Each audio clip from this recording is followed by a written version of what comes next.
sou o aluno Gabriel David e eu vou falar justamente sobre os movimentos em 2 e 3 dimensões. Pode passar pra cá. Bem, um movimento em 2 dimensões, ele é em duas coordenadas. Aqui no exemplo, eu dei o exemplo da coordenada x e a y. E em 3 dimensões, nós costumamos acrescentar uma coordenada z, né, para o plano.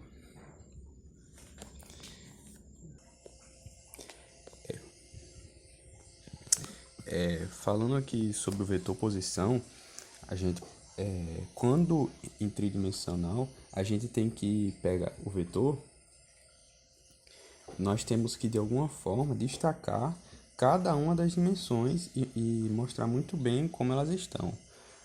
Por exemplo, aí temos que falar sobre o x, o y e o z. Por exemplo, 3 e chapéu, para falar de uma. 8, J chapéu, para falar de outra.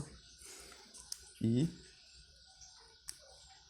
K chapéu, né, por exemplo, para falar de outra. Assim, nós estamos situando onde está o valor de cada um das dimensões, né, para indicar onde está o valor de cada uma das dimensões. Dessa forma. Aí, já no vetor de deslocamento, quando nós tivermos dois vetores, por exemplo, R1, vetor 1, né, e o vetor R2, que seriam, por exemplo, 3i chapéu mais 4j chapéu mais 2k chapéu. E nós queremos somar com outro vetor,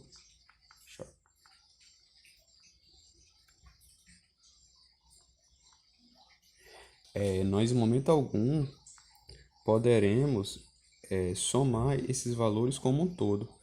Aqui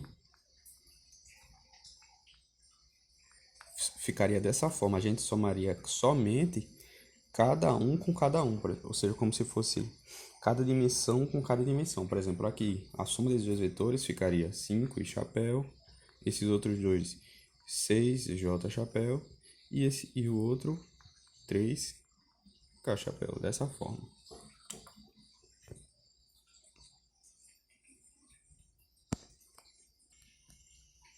Pronto, agora para falar do vetor posição em função do tempo, nós deveremos agir da mesma forma. Por exemplo, na seguinte equação, 2t ao quadrado de i mais 3t de j, né? Aí, se por exemplo nós quisermos saber quando o instante for 2, o t igual a 2 segundos, por exemplo, nós devemos encaixar o 2 aqui onde era o t, de forma que fique 2 vezes 2 ao quadrado, i chapéu, mais 3 vezes 2, j chapéu, sem poder somar o i e o j em momento algum, ou seja, ficaria r, que é igual a 8 chapéu, mais 6j chapéu. Pronto, agora para falar do vetor velocidade, nós podemos pegar o seguinte exemplo. O vetor, claro, né? 2t ao quadrado e chapéu mais 3t j chapéu. O vetor velocidade, ele é derivada r, do vetor r, sobre o dt, e deve ser feito da seguinte forma.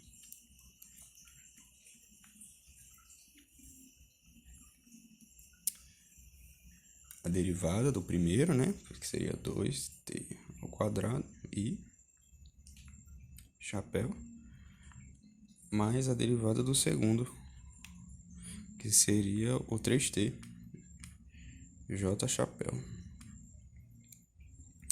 dividido por dt, né? Que ficaria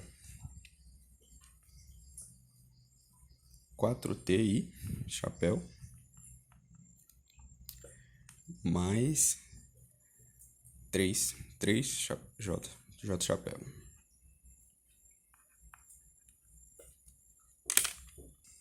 Se nós quisermos encaixar um valor para o tempo, né? Por exemplo, o 3, aqui, né? O 3 ficaria da seguinte forma: 4 vezes 3 e chapéu mais 3 j chapéu, que infelizmente não vai ter como adicionar aqui, ficaria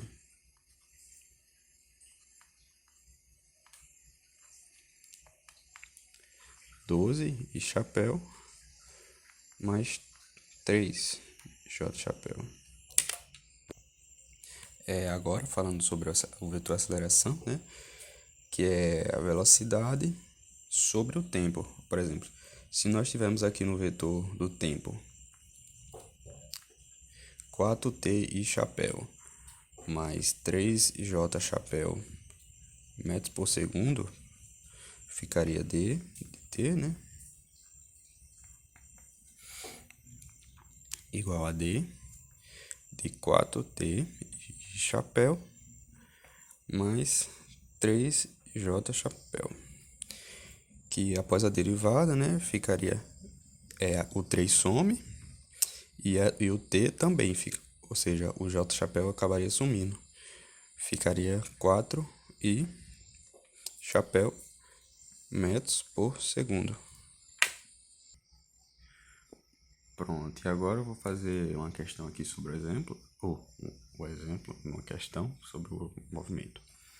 Aí aqui a posição R de uma partícula que se move no plano x, y, ou seja, bidimensional, é dada por R t igual a 2t ao cubo menos 5t e chapéu mais 6 menos 7t à quarta j chapéu, com R em metros e t em segundos.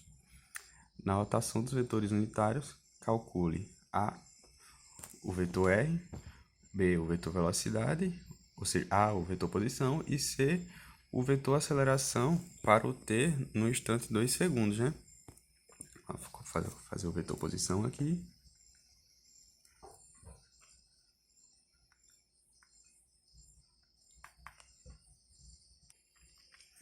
Continuando, o vetor posição que ele nos deu, né? Que é 2, o R aqui,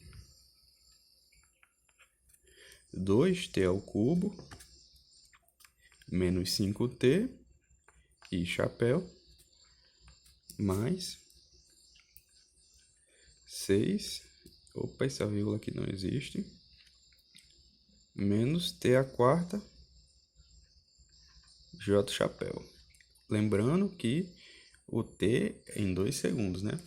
Aí para nós acharmos o vetor velocidade,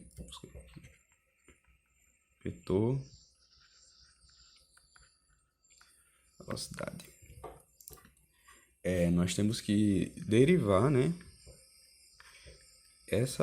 Esse vetor posição aqui em cima, que ficaria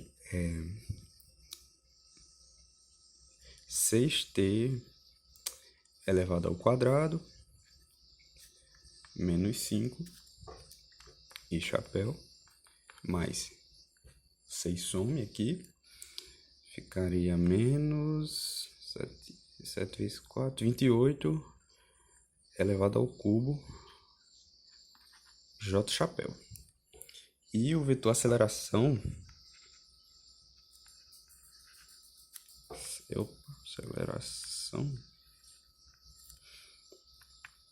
seria justamente a derivada novamente, né? Ou seja, o dv sobre o dt, que ficaria 12, cada derivada daqui de cima, 12, t e chapéu, os cachorros aqui, menos